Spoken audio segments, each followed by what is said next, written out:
Buenos días a todos, queridos hermanos. Hay un periodista español especializado en boxeo llamado Jaime Ugarte. Ver un combate narrado por él es una experiencia única.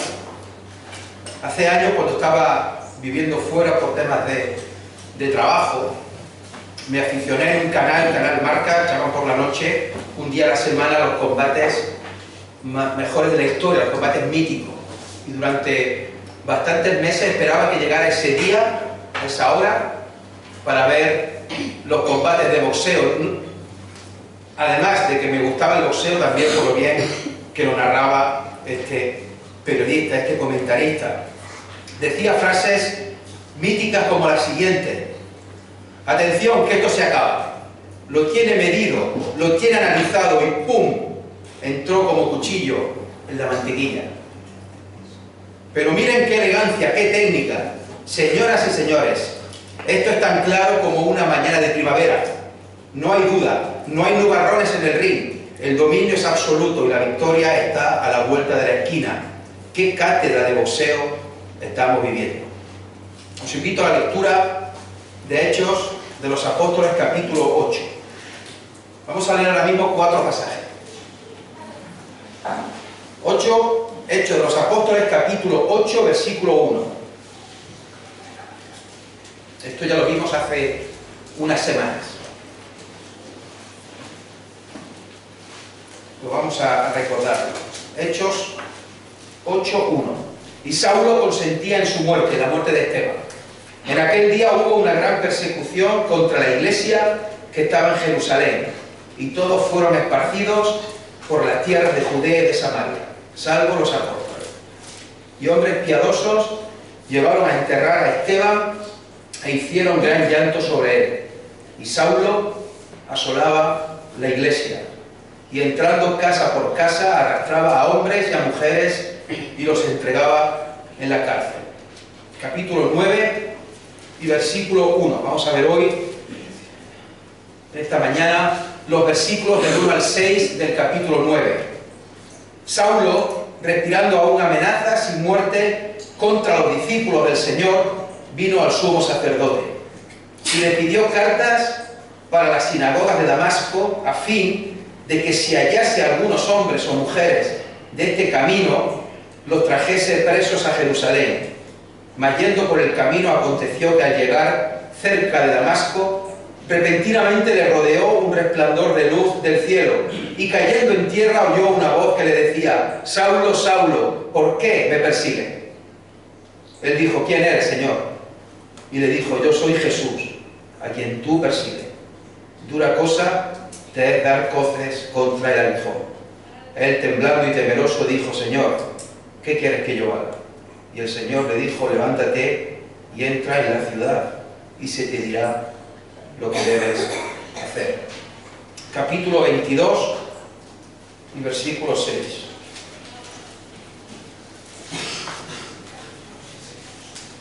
Hechos 22, 6. Vamos a ver 2 pasajes más en los cuales Saulo relata su conversión.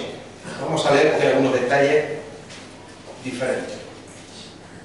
Hechos 22, 6. Pero aconteció que yendo yo, al llegar cerca de Damasco, como a mediodía, de repente me rodeó mucha luz del cielo, y caí al suelo, y oí una voz que me decía: Saulo, Saulo, ¿por qué me persigues? Yo entonces respondí: ¿quién eres, Señor?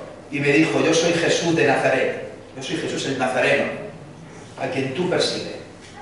Y los que estaban conmigo vieron a la verdad la luz y se espantaron, pero no entendieron la voz del que hablaba conmigo. Y dije: ¿qué haré, Señor? Y el Señor me dijo: levántate y ve a Damasco, y allí se te dirá todo lo que está ordenado que hagas. Capítulo 26, versículo 12 al 16. Capítulo 26, versículo 12.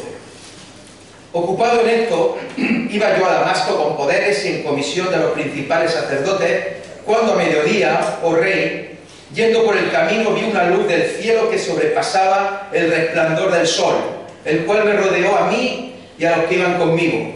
Y habiendo caído todos nosotros en tierra, oí una voz que me hablaba y decía en lengua hebrea: Saulo, Saulo, ¿por qué me persigues? Dura cosa te es dar coces contra el aguijón. Yo entonces dije: ¿quién eres, Señor? Y el Señor dijo: yo soy Jesús, a quien tú persigues. Pero levántate y ponte sobre tus pies, porque para esto he aparecido a ti, para ponerte por ministro y testigo de las cosas que has visto y de aquellas en que me apareceré a ti. Desde que hemos leído el pasaje del capítulo 8, que Saulo comienza a perseguir a la iglesia, hasta lo que ocurre en este pasaje del capítulo 9, del camino de Damasco, no se sabe con seguridad cuánto tiempo pasó. Se cree que mínimo 1 año y máximo 3 años. Y la gran mayoría de comentaristas coinciden en que pudo ser 1 año y pico, algo menos de año y medio, entre 1 año y 1 año y medio. En ese tiempo el autor de Hechos no entra en detalle qué estuvo haciendo Saulo, pero sabemos lo que estuvo haciendo Saulo, porque él mismo, el apóstol Pablo, lo cuenta tiempo después, ya sea en apariciones de este libro de Hechos, ya sea en alguna de sus cartas. Así, por ejemplo, dice en Hechos 22, 4: perseguía yo este camino hasta la muerte, prendiendo y entregando en cárceles a hombres y mujeres. El capítulo 26, un poco antes de narrar su conversión, el capítulo 26, versículo 9 en adelante, dice: yo ciertamente había creído mi deber hacer muchas cosas contra el nombre de Jesús de Nazaret, lo cual también hice en Jerusalén. Yo encerré en cárceles a muchos de los santos, habiendo recibido poderes de los principales sacerdotes, y cuando los mataron, yo di mi voto. Y muchas veces, castigándolos en todas las sinagogas, los forcé a blasfemar. Y enfurecido sobremanera contra ellos, los perseguí hasta en las ciudades extranjeras. Primera de Corintios 15, 9: porque yo soy el más pequeño de los apóstoles, que no soy digno de ser llamado apóstol, porque perseguí a la iglesia de Dios. Gálatas 1:13: ya habéis oído acerca de mi conducta en otro tiempo en el judaísmo, que perseguía sobremanera a la iglesia de Dios y la asolaba. Gálatas 1, 21 al 23: después fui a las regiones de Siria y de Cilicia, y no era conocido de vista a las iglesias de Judea que eran de Cristo. Solamente oían decir: aquel que en otro tiempo nos perseguía, ahora predica la fe que en otro tiempo asolaba. Filipenses 3:6: circuncidado al 8º día, del linaje de Israel, de la tribu de Benjamín, hebreo de hebreos. En cuanto a la ley, fariseo. En cuanto a celo, perseguidor de la iglesia. En cuanto a la justicia que es en la ley, irreprensible. Durante 1 año, año y medio, Saulo los perseguía hasta la muerte. Entregaba en cárceles a hombres y a mujeres. Creía que era mi deber. Encerré en cárceles a muchos santos. Cuando los mataron, di mi voto. Muchas veces, castigándolos, los forcé a blasfemar. Los perseguí hasta en ciudades extranjeras. Perseguí sobremanera a la iglesia y la asolaba. Esto es lo que estuvo haciendo Saulo de Tarso durante 1 año y medio, 2 años. Ya os he dicho en varios domingos anteriores que lo que más me llama la atención de todo esto es forzarles a blasfemar. Usaba coacción, castigo y tortura. Los forzaba a blasfemar a los creyentes. Saulo era todo un radical y un fanático, y todo lo hacía en el nombre de Dios. Y todo lo hacía por defender la ley de Dios. Era capaz de matar por hacer cumplir la palabra de Dios. Comienza el versículo 1 y 2 de este capítulo 9 diciendo: Saulo, respirando aún amenazas y muerte contra los discípulos del Señor, vino al sumo sacerdote y le pidió cartas para las sinagogas de Damasco, a fin de que si hallasen algunos hombres o mujeres de este camino, los trajesen presos a Jerusalén. Pablo odiaba a los cristianos con todo su ser. No solo odiaba a los líderes, a los apóstoles, sino que odiaba a todos los creyentes. Aquí la palabra discípulos se refiere a todos los cristianos. Dice el versículo 1 que respirando aún amenazas y muerte, respiraba amenaza y muerte, respiraba odio. Tenía unas ganas locas por meter a cristianos en la cárcel, por forzarles a blasfemar, por matarlos, dar su voto en que los mataran. Es tremendo e impactante esto de respirar amenaza y muerte. Solo porque había gente que creía en Jesús. Solo porque había judíos que seguían yendo al templo de Jerusalén a orar, pero también se reunían luego por las tardes en las casas y predicaban a Cristo.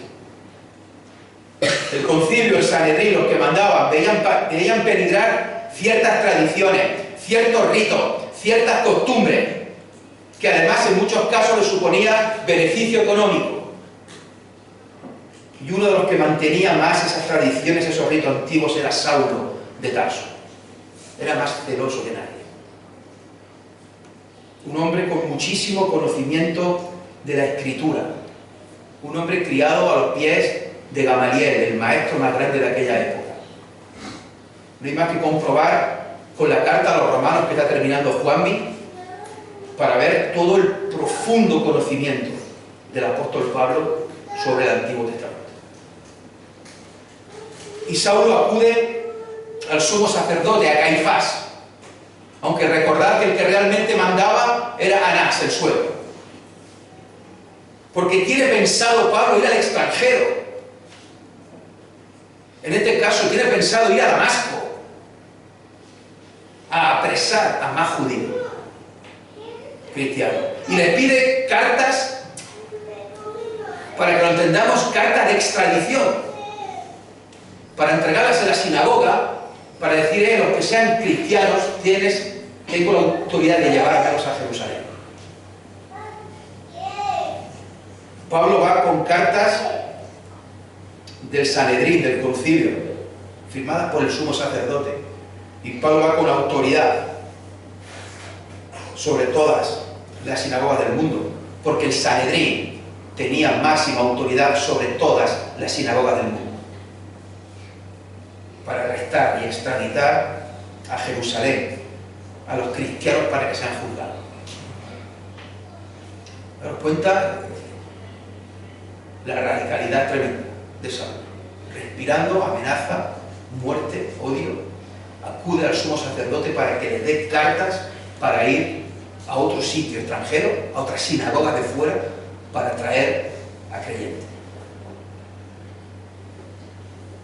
Para todos ellos, para todo el Sanedrín, incluido Saulo, por supuesto, Jesús era un impostor, Jesús era un mentiroso, era un embaucador. De hecho, si afinamos más y vemos pasajes de los evangelios, creían de Jesús que estaba loco.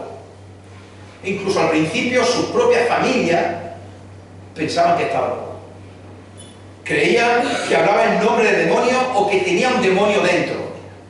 Decían de Jesús que era un comilón y un bebedor. Y este ataque iba más allá de comer y beber, en el sentido de que es una acusación de que era un embaucador, un mentiroso, que engañaba a la gente para que le dieran comida,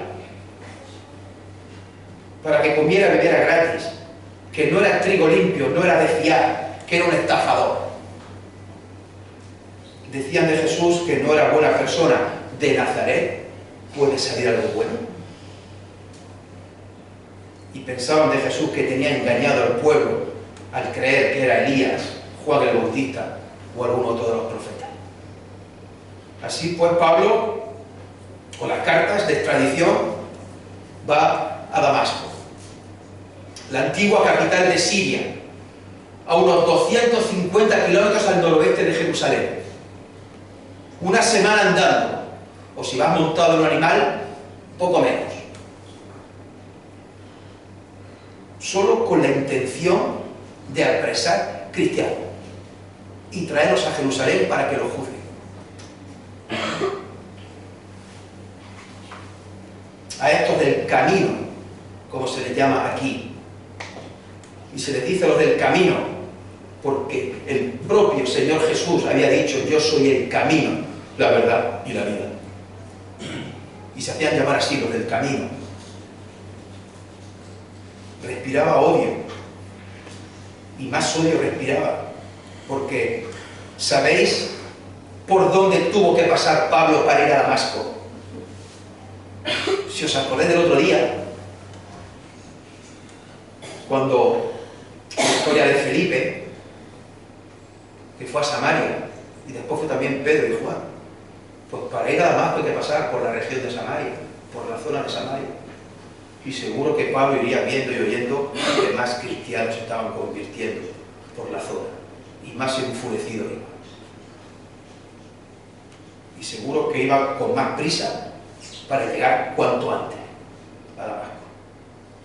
Respiraba odio, respiraba amenaza, respiraba muerte. Versículos 3 y 5. Dice que más yendo por el camino, aconteció que al llegar cerca de Damasco, repentinamente le rodeó un resplandor de luz del cielo, y cayendo a tierra oyó una voz que le decía: Saulo, Saulo, ¿por qué me persigues? Él dijo: ¿quién eres, Señor? Y le dijo: yo soy Jesús a quien tú persigues. Dura cosa te es dar voces contra el aguijón. Un diálogo rápido, breve, que solo escucha Saulo, como hemos leído en el otro relato,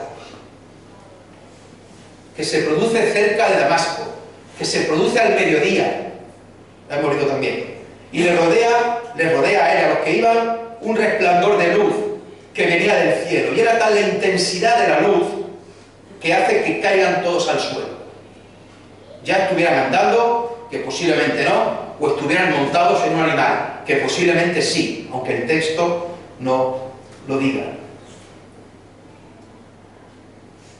Y Saulo cae a tierra y escucha una voz que le reprocha: Saulo, Saulo, ¿por qué me persigue? El capítulo 26 matiza que esa voz le habló en hebreo. Así que le dijo: Saúl, Saúl, ¿por qué me persigue? Porque la forma hebrea del nombre Saulo, que es griego, es Saúl. Saúl, Saúl, ¿por qué me persigue? Llamarlo dos veces por su nombre está haciéndole ver que tiene que prestar mucha atención a lo que le va a decir, que es algo de suma importancia. ¿Por qué me persigue? El Señor Jesucristo no dice: Saúl, Saúl, ¿por qué persigues a la iglesia? No le dice: Saúl, Saúl, ¿por qué persigues a los cristianos? ¿Por qué persigues a los creyentes? ¿Por qué persigues a estos del camino? ¿Por qué persigues a los que se han convertido? No, sino que le dice: ¿por qué me persigue? Queridos hermanos, al perseguir a los cristianos, se está persiguiendo a Cristo. Gamaliel, su maestro, ya lo advirtió en el capítulo 5. Vino a decir allí Gamaliel, delante del Sanedrín: dejémoslos tranquilos a los cristianos. Dejémoslos en paz. Si el cristianismo es cosa de hombres, acabará muriendo con el paso del tiempo. Pero como sea obra de Dios, no lo podremos parar, y encima estaremos luchando contra Dios. El caso es que Saulo sigue sin saber muy bien con quién está hablando, aunque seguro que se lo estaba imaginando ya. Y le pregunta: ¿quién eres, Señor? Usando esta palabra que tanto repetimos: Señor, Kyrios. Una palabra reservada únicamente para la deidad. ¿Quién eres, Señor? ¿Quién eres, Kyrios? Saulo sabía que era Dios quien estaba hablando, pero tenía muchas dudas si era Jesús. La respuesta: yo soy Jesús, a quien tú persigues. Como diría Jaime Ugarte, le entró a Saulo como el cuchillo entra a la mantequilla. Le entró claro como una mañana de primavera. Si esto fuera un combate de boxeo, Saulo creía que estaba ganando. Pero el golpe que recibió lo mandó a la lona, lo dejó totalmente cao. Le entró como el cuchillo entra la mantequilla. La derrota fue clara como una mañana de primavera. El combate se terminó. Y ahí estaba el perseguidor postrado en el suelo. Porque Cristo mismo le había dejado cao. Todo este tiempo, pensaría, todo este tiempo, todo este esfuerzo, todo este perseguir a cristianos, a encarcelarlos, a forzarles a blasfemar, en dar mi voto para que los maten, estaba yendo en contra de Dios. No solo no estoy cumpliendo la voluntad de Dios, es que estoy yendo totalmente en contra. Es terrible, es tremendo. Él era un fariseo, el más celoso y escrupuloso en cumplir la ley, discípulo del mejor de todos, de Gamaliel. Formaba parte del Sanedrín, del concilio. Era un profundo experto y un profundo conocedor de la Biblia. Despreciaba con todo su ser a Jesús y a los cristianos. Despreciaba su vida, despreciaba su obra, despreciaba su muerte, despreciaba su supuesta resurrección. Despreciaba y odiaba con todo su ser a los que eran sus seguidores. Respiraba odio, muerte y amenaza. Y ahora míralo, tumbado en el suelo, postrado en tierra, ante Jesús, y le está llamando el Señor, el Kyrios. Porque sabe que es el Cristo, el Mesías, el Hijo de Dios. Una respuesta así te deja conmocionado. Una respuesta así te deja que la cabeza te va a reventar. Es muy posible que le viniera a la mente lo que había pasado 1 año y pico antes, cuando estaban apedreando a Esteban. Y dijo Esteban: he aquí, veo los cielos abiertos y al Hijo del Hombre que está de pie a la diestra de Dios. Aquello fue considerado una blasfemia, aquello fue la chispa que lo incendió todo, y corriendo lo apedrearon a Esteban. Y ahora Saulo de Tarso lo estaba viendo con sus propios ojos, a ese mismo Jesús. Ahora estaba dándose cuenta que los cristianos tenían razón, que Jesús era el Mesías, el Señor, el Cristo, el Hijo de Dios, que había venido a Israel, que había estado 3 años predicando el reino de los cielos, y que Él, Jesús, es el Rey del reino, y que murió, resucitó y ascendió a los cielos. Los cristianos tenían razón en juntarse cada primer día de la semana y recordar el sacrificio de Cristo. Tenían razón cuando proclamaban las palabras de Jesús que decía: yo soy el pan de vida, yo soy la luz del mundo, yo soy la puerta, yo soy el buen pastor, yo soy la resurrección y la vida, yo soy el camino, la verdad y la vida, yo soy la vid verdadera. Tenían razón cuando decían que a Dios nadie le vio jamás. El unigénito Hijo que está en el seno del Padre, Él le ha dado a conocer. Tenían razón cuando decían que Jesús era un Dios, era Dios hecho hombre, que restauraba, que recibía a pecadores, que sanaba a enfermos, que atendía a pobres, que se preocupaba por huérfanos, niños y viudas, que perdonaba pecados. Tenían razón cuando hablaban de sus milagros, sus prodigios y señales.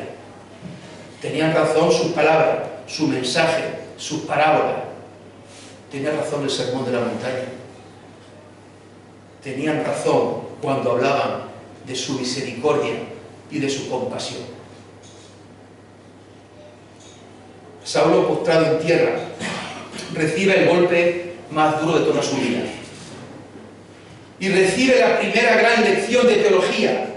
A pesar de todos los estudios y todo el conocimiento que tuviera a los pies de Gamaliel y todo lo experto que fuera en ley, recibe ahí en el suelo la primera gran lección de teología.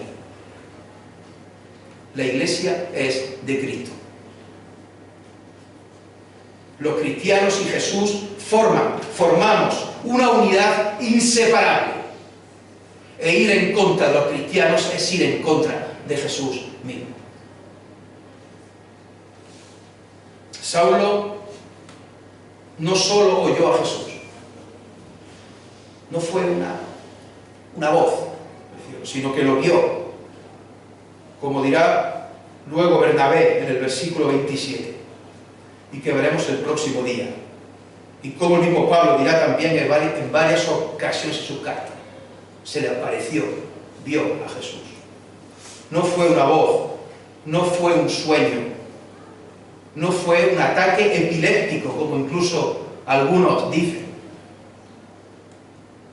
El mismo Jesús se le aparece a Saulo. Versículo 6. Él, temblando y temeroso, dijo: Señor, ¿qué quieres que yo haga? Y el Señor le dijo: levántate y entra en la ciudad y se te dirá lo que debes hacer. Antes de nada, aclarar que el final del versículo 5 y el principio del versículo 6 no aparecen en los manuscritos más antiguos. Es decir, cuando dice dura cosa te es dar coces contra el aguijón, no aparece aquí, pero sí aparece en el capítulo 26 y versículo 14, una de las otras dos veces que Pablo cuenta su conversión. El principio del versículo 6, él, temblando y temeroso, dijo: Señor, ¿qué quieres que haga? Tampoco aparece en los manuscritos más antiguos aquí, pero sí aparece en la otra vez que cuenta su conversión en el capítulo 22 y versículo 10. Por tanto, aunque no aparezca en el capítulo 9, si sumamos los tres relatos, es correcto predicar y hablar de las dos preguntas. ¿Quién eres, Señor? ¿Qué quieres que haga, Señor?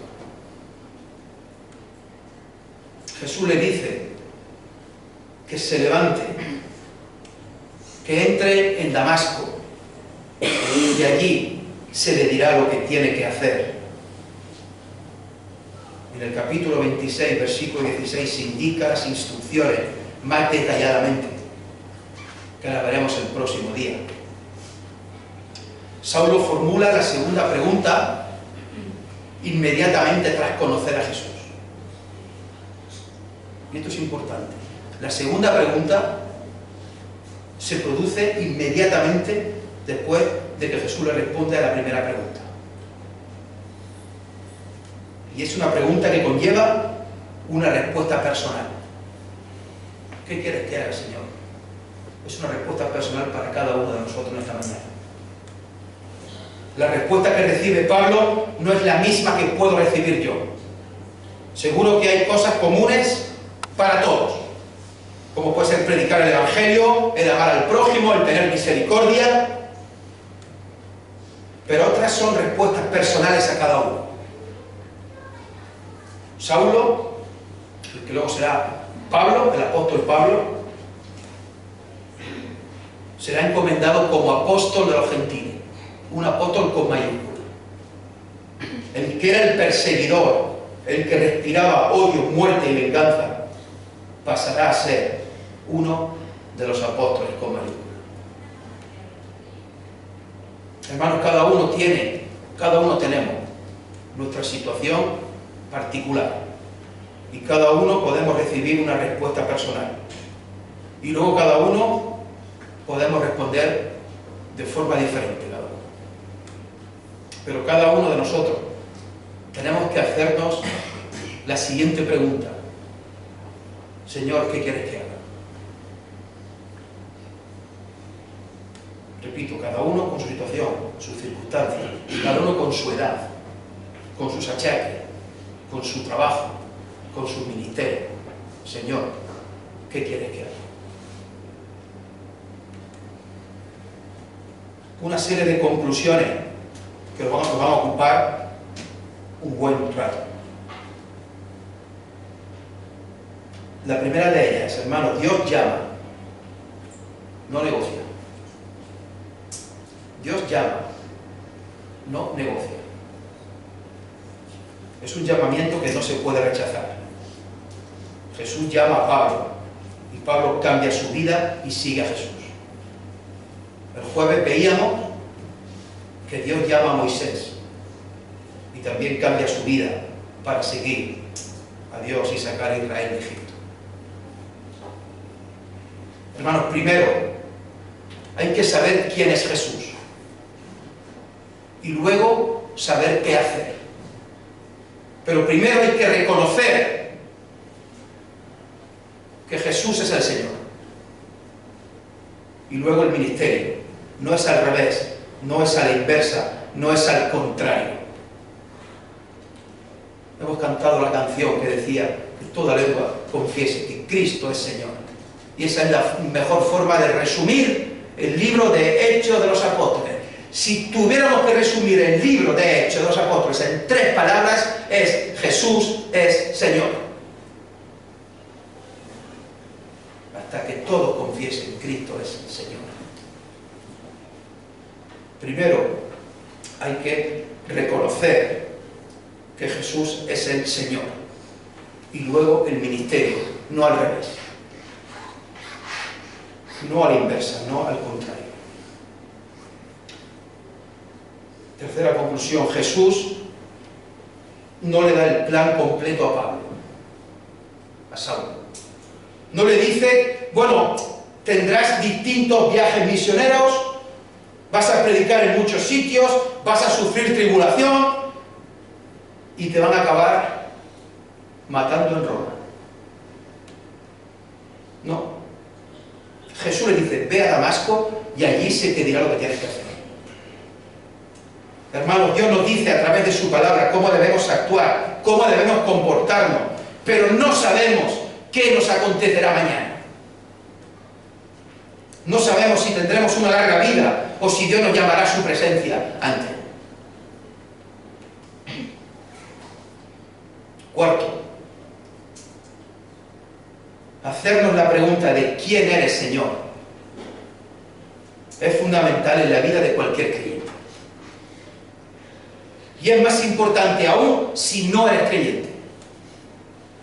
Porque si no te la haces, si no crees en Jesús, no serás salvo, sino que tendrás la condenación eterna. Nosotros, los que hemos creído, respondemos a la pregunta ¿quién es Jesús? Es nuestro Señor y Salvador. Y lo decimos, lo proclamamos, lo anunciamos, con todo lo que ello conlleva. Y muchos de los que estamos aquí ya hemos creído. Pero si estás aquí en esta mañana y no has creído, que sepas que hoy es día aceptable para la salvación y que mañana puede ser tarde.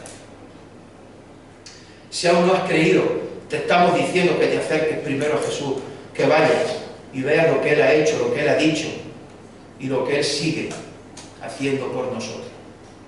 Ser cristiano es algo pensado, es algo meditado, es algo racional, como nos ha recordado esta mañana Jorge. No es una emoción pasajera, no es un éxtasis que solo puede ir y venir. No, ser cristiano es venir, analizar, reflexionar sobre lo que Jesús enseña en su palabra. Dedícale tiempo, lee, observa, investiga, cuestiona. Si no has creído, pregunta a otros que no hayan creído. Pregúntanos a nosotros, a los ancianos. La respuesta, en quinto lugar, creo que el quinto, no tengo numerado. La respuesta también es fundamental. Yo soy Jesús de Nazaret a quien tú persigues. La relación es la siguiente. Pablo sabe que es la deidad la que se le ha aparecido. Pablo sabe que es el Todopoderoso. Y la respuesta que recibe es que soy Jesús de Nazaret, el Nazareno.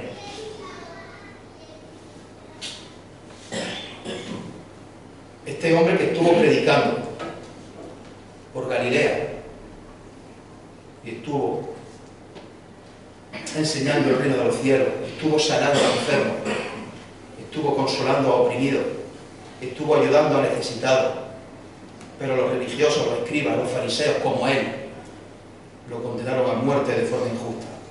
Saulo estaba convencido de estar actuando correctamente, de estar obedeciendo a Dios, de estar cumpliendo la ley, y sin embargo estaba dando coces contra el aguijón. El golpe fue durísimo, sin duda. En sexto lugar, como decíamos antes, la segunda pregunta es inmediata. ¿Qué tengo que hacer? No hay que dejar pasar tiempo entre la conversión y el qué hacer en la iglesia. No hay que tomarse un tiempo de relajación, un tiempo de meditación, ni pensar que como ya he creído ya es el final, ya me jubilo. Hermanos, crees en Jesús primero y preguntas a la luz de las Escrituras, en segundo lugar, ¿qué tienes que hacer? Y lo haces inmediatamente. Y es que al menos para Pablo y para nosotros debería ser igual. Hay una relación directa y estrecha entre el ser y el hacer. Y la primera lleva a la segunda. No es al revés. Es decir, en función de quién es la persona que nos habla, así actuamos nosotros. Primero está saber y luego está el hacer. Hacemos en función de lo que conocemos, de lo que pensamos. Pablo ha entendido, postrado en el suelo, quién es Jesús. E inmediatamente dice, ¿qué haré, Señor? Es algo así como la teoría y la práctica. Creo que es 7. La respuesta, levántate, entra en Damasco y se te dirá qué hacer. Ya hemos mencionado hace un rato esto. Hermanos, no se trata de dar pasos precipitados ni de andar a ciegas. Una vez que hemos creído, la vida cristiana comienza. No es el final, sino que es el principio. La vida va a ser distinta en muchos aspectos. A Saulo le cambió la vida por completo. Fue un giro radical de 180 grados. De perseguir, encarcelar y matar a cristianos, a ser no solo un cristiano, sino el apóstol con mayúscula de los gentiles. Título de apóstol con mayúscula, solo reservado a los 12, más Matías, el sucesor de Judas, más Pablo. Son los únicos que tienen ese título de apóstol con mayúscula.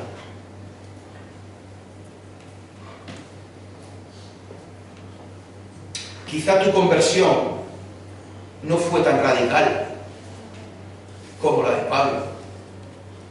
Seguramente no. La mía, desde luego que no. No fue tan espectacular. No recuerdo un cambio tan grande. Me pilló de niño adolescente en casa de mis padres y ahí seguí. Si estás estudiando, seguirás estudiando. Si estás trabajando, seguirás trabajando. Pero hermano, la vida cambia porque somos luz del mundo y sal de la tierra. Porque tenemos dentro de nosotros al Espíritu Santo. Y somos hijos de Dios. Y ya no podemos hacer nada que no sea para Dios. Y lo hacemos libremente porque así lo queremos. Queremos servir y adorar a nuestro Dios. Queremos una vida en la que la oración y el hablar con Dios, la adoración, la alabanza,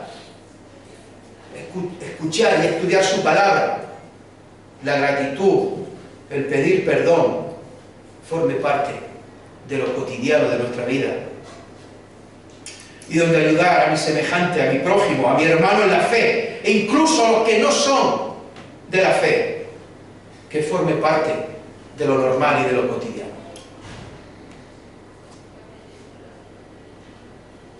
En octavo lugar, diría Pablo, años después, 4 pasajes que quiero que me acompañéis en la lectura. Primera de Corintios 15, 9.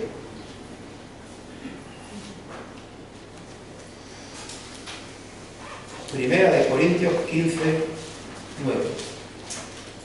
Y quedaros con los peros.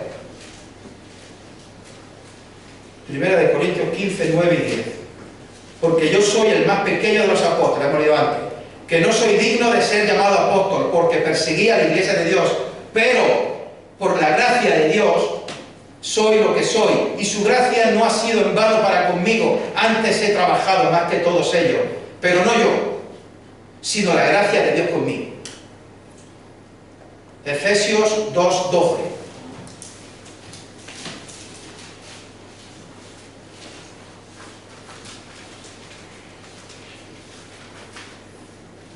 Efesios 2, 12. En aquel tiempo estabais sin Cristo, alejados de la ciudadanía de Israel y ajenos a los pactos de la promesa, sin esperanza y sin Dios. Pero ahora en Cristo Jesús, vosotros que en otro tiempo estabais lejos, habéis sido hechos cercanos por la sangre de Cristo. Primera de Timoteo 1, 12 y siguiente. Primera de Timoteo 1, 12.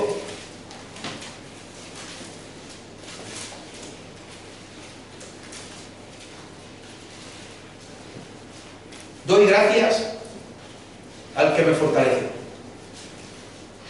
al Cristo Jesús nuestro Señor, porque me tuvo por fiel, poniéndome en el ministerio, habiendo yo sido antes blasfemo, perseguidor e injuriador, pero fui recibido a misericordia, porque lo hice por ignorancia, en incredulidad, pero la gracia de nuestro Señor Jesús fue más abundante con la fe y el amor que es en Cristo Jesús.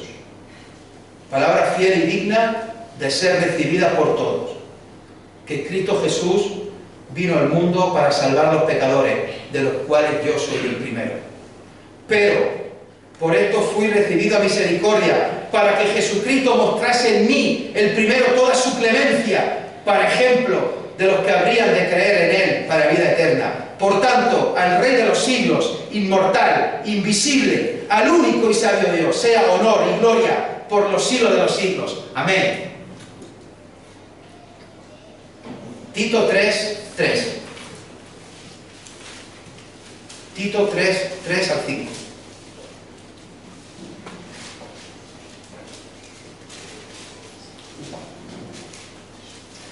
Porque nosotros también éramos en otro tiempo insensatos, rebeldes, extraviados, esclavos de concupiscencias y deleites diversos, viviendo en malicia y envidia, aborrecibles y aborreciéndonos unos a otros.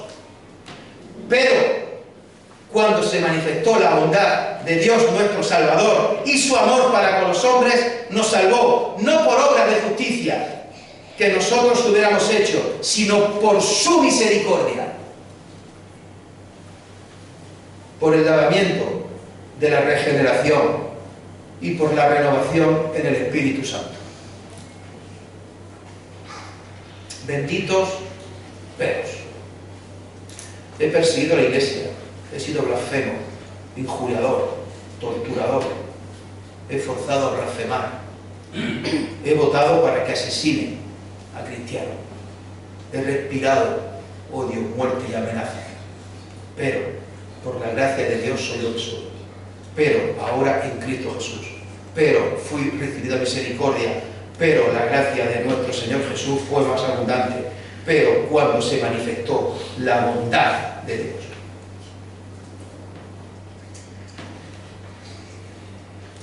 Queridos hermanos, somos lo que somos por la gracia y por la misericordia de Dios. No nos merecemos pero somos salvos por la gracia de Dios.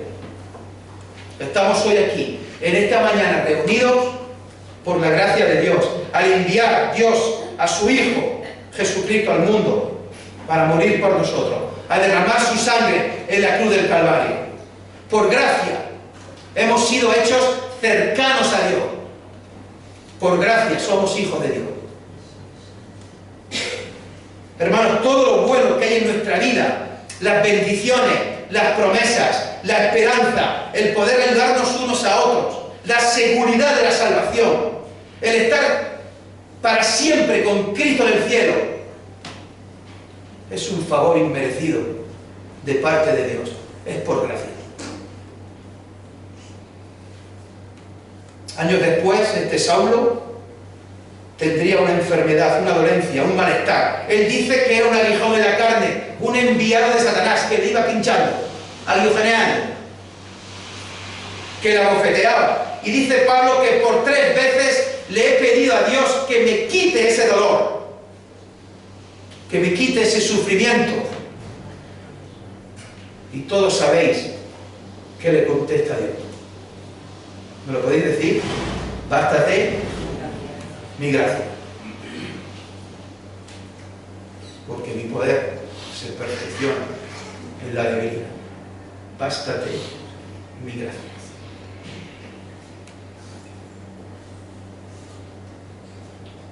Nueve, hermanos, Dios toma la iniciativa. Lo vimos el otro día con el eunuco etíope, al enviar Dios expresamente a Felipe por un camino secundario que no pasaba nadie, al mediodía que hacía calor, para encontrarse allí con aquel hombre que estaba leyendo un pasaje de Isaías y no se estaba enterando de nada.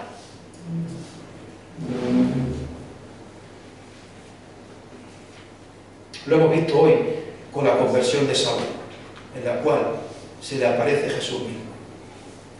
Saulo por sus propios méritos, Saulo por sus propios medios, nunca hubiera conocido la verdad, pues respiraba odio y muerte.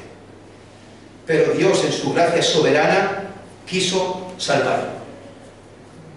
Y no es que me lo esté inventando yo, sino que lo hemos leído, que lo dice él mismo en varias ocasiones. Paradójicamente, la última persona que había visto a Jesús resucitado había sido Esteban, mientras era apedreado, y Saulo estaba allí y consentía en su muerte. Ahora es Saulo el que ve a Jesús resucitado y glorificado. Queridos hermanos, la historia está llena de relatos de personas que así lo han manifestado. Un caso muy conocido, ya para terminar, es el de John Newton, el cual nació en Londres en 1725 y fue criado por su madre cristiana, quien le enseñaba sobre la Biblia y sobre Jesús. Pero murió cuando Newton apenas tenía 7 años. Con 11 años comenzó a navegar con su padre, que era capitán de barco, e hizo varios viajes por el Mediterráneo. Se hizo una mala persona, hizo cosas malas, horrorosas, incluso estuvo a punto de perder la vida varias veces.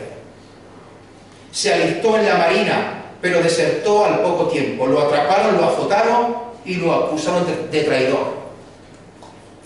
Acabó siendo empleado de un traficante de esclavos, de una plantación de limoneros en una isla frente a África Occidental.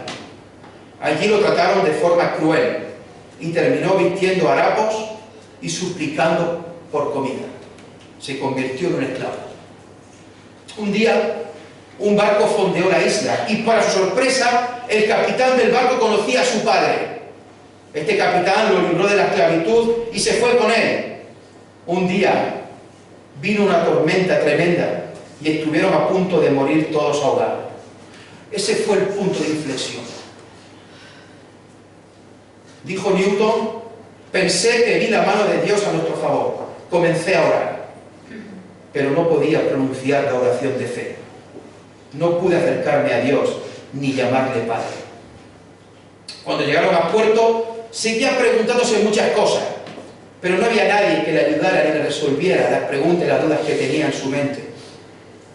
Se convirtió en capitán de un barco de comercio de esclavos y volvió al mar durante unos años traficando con esclavos. En 1755 renunció a su cargo y trabajó en una oficina. Estudió teología en Liverpool, aprendiendo de John Wesley y sobre todo de George Whitefield, sintiendo profunda vergüenza, asco y remordimiento por todo lo que había hecho. Se arrepintió de sus pecados y creyó en Jesús como Señor y Salvador de su vida. En 1764 era el pastor de una pequeña iglesia y además de predicar el Evangelio componía himnos. Hizo más de 300 himnos, creo. El 1 de enero de 1773 John Newton predicó sobre Primera de Crónicas 17, 16 y 17, que dice así: y entró el rey David y estuvo delante de Jehová y dijo: Jehová Dios, ¿quién soy yo? ¿Y cuál es mi casa para que me hayas traído a este lugar? Y aun esto, oh Dios, te ha parecido poco, pues que has hablado de la casa de tu siervo para tiempo más lejano, y me has mirado como a un hombre excelente, oh Jehová Dios. Ese mismo día, el 1 de enero de 1773, y en ese mismo culto, se cantó por primera vez un nuevo himno que había compuesto, y que desde entonces ha sido posiblemente el himno cristiano más cantado en todo el mundo. Y lo vamos a cantar a modo de oración final para terminar. Y que a Dios sea la gloria siempre. Amén. Lo hacemos así sentados a modo de oración.